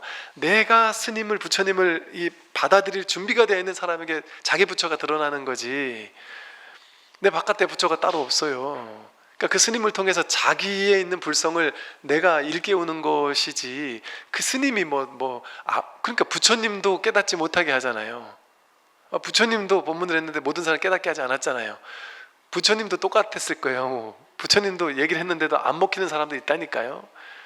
그러니까 법문은 아무 데서나 하지 말라고 했어요. 절에서 경전에 율장에 나오거든요. 법문은 아무 곳에서나 하지 마라, 아무한테나 하지 마라 이랬단 말이에요. 진짜 법문 들을 귀가 있는 사람에게만 하라고 그래요. 준비가 되어 있는 사람들에게만 법문을 해야지, 그냥 아무렇게나 그냥 농담 아무렇게 하듯이 막 법문하는 게 아니에요. 그게 안 돼요. 제가 옛날 군에 있을 때 지휘관들은, 이게 제가 이제 뭐 참모 역할을 할 때 보면 지휘관이 있으면 참모들이 이렇게 한 10명 이렇게 앉아가지고 참모 밥 먹는 테이블이 있어요. 저쪽에 다른 간부들 먹는 테이블이 있고 참모 테이블이 딱 있는데, 그 참모 테이블에 딱 앉으면 밥을 먹고 나서, 밥 먹고 나면 에 앉아가지고 어떤 지휘관은 그래요. 이제 돌아가면서 한마디씩 하라 그래요. 그러거나 아니면 이제 제가 이제 자주 가지를 않고 너무 또 안 가면 또 그러니까 어쩌다 한 번씩 이렇게 가준단 말이에요. 그럼 이제 이분들이 꼭 뭐 개그맨 보고 웃겨봐 이러듯이 우리만 떴다 하면은 야, 오늘 뭐처럼 스님 오셨는데 좋은 말씀도 듣자 이래가지고 전부 조용 이러고서는 갑자기 마이크를 갖다 들이대고서는 좋은 말 한 말씀 해주세요. 이 제일 난감해요. 지금 눈동자를 보면 전부 다 밥 빨리 먹었고 지금 빨리 일어서고 싶어 죽겠는데 지금 막 좋은 말 한마디 하라니까 어쩔 수 없이 그 얘기를 또 들어야 되잖아요, 이 사람들은. 그러니까 이런 사람에게 무슨 얘기가 먹히겠어요. 그 뭐 시답지 않은 얘기만 한두 마디 하고 내려올 수밖에 없거든요. 그러니까 참 그렇게 했을 때 그게 정말 어떤 여법한 자리가 아니고서는 그 법이 이게 갈 수가 없는 거죠. 그래서 이 온 세계에 대한 무한한 자비를 행하고 위로 아래로 옆으로 장애도 원한도 적의도 없는 자비를 행하라. 여러분 여기 있는데 내가 이 마음을 낼 때 위로 아래로 옆으로 사방팔방 일체 모든 공간을 향해서 이렇게 마음을 내라는 것이 자비의 마음을 방사하라는 마음이 뭐냐면요, 실제 이런 일이 벌어지고 있다는 거거든요. 내가 여기서 자비로운 마음 일체 중생을 평화롭게 안락하게 행복해지기를 축원할 때 동시간대에 이 온 우주법계 전체가 일시에 퍼져나가서 전파가 끝나버리는 일이 벌어진단 말이에요. 그러니까 그걸 시각화해가지고 이렇게 방편으로 쓴 거예요. 이렇게 아래로 위로, 아니 아래가 막혔는데 위에가 막혔는데 옆에가 막혔는데 막힌 거와 상관없단 말이에요. 이거 물질 요거나 막히면은 전파가 안 되지. 이 온 우주에는 막히는 게 없지, 한 마음에는. 그러니까 이 공간 전체가 하나의 마음이란 말이에요. 허공이 법신이란 말이에요. 그러니까 위로 아래로 옆으로 그 어떤 장애도 원한도 적의도 없는, 어떤 티끌에 어떤 안 좋은 마음 없는, 왜 너와 내가 둘이 아닌 한 마음에서는 그런 원한, 장애, 적의가 있을 수 있겠어요? 자기를 무한한 자식을 사랑하는 그런 무한한 자비심밖에 없단 말이에요. 그건 티끌 같은 마음이 없어요. 그런 마음으로 자비를 행하고 서 있을 때나 길을 갈 때나 앉아 있을 때나 누워서 잠들지 않는 한 언제나 이 자비심을 굳게 지니는 것, 이게 도를 실천하는 거예요. 그 부처님께서는 자비를 실천하는 얘기를 많이 하시는 이유가 뭐냐면 동체 대비심이라고 말하는 진정한 자비는 곧 진정한 수행과 다르지 않아서 그래요. 그 우리는 사실은 이제 자비심을 실천하는 것은 이 깨달음으로 나아가는 하나의 수행과도 같아요. 어떤 과정이에요. 그런데 진짜 자비심은 깨닫고 나야만 사실은 가능한 거예요. 그래야 진짜 동체 대비심이 일어나니까. 그런데 이제 반대로 내가 조금 쉽지 않더라도 동체 대비심을 일으키려고 이렇게 자비관을 암송하고 자비로운 마음을 일체 중생을 향해 방사하고 그랬을 때 거꾸로 이 분별의 마음에서 일체 중생을 둘이 아닌 마음으로 자비심으로써 감싸 안는 마음을 연습하게 됐을 때 이제 그 법과 가까워지는 마음으로 자꾸 우리가 물드는 거예요. 오염된 분별 망상은 자꾸 옅어지고 이 법과 가까이 되는 마음이 물드는 거죠. 이 불교 공부를 하는 고등학생 이제 친구가 저한테 했던 얘기가 있었거든요. 그 대학 다닐 때 제 고등학교 다닐 때 제 후배였어요. 제가 이렇게 바로 1년 후배였거든요. 그 친구가 저한테 고등학교 때 그런 얘기 했다니까요.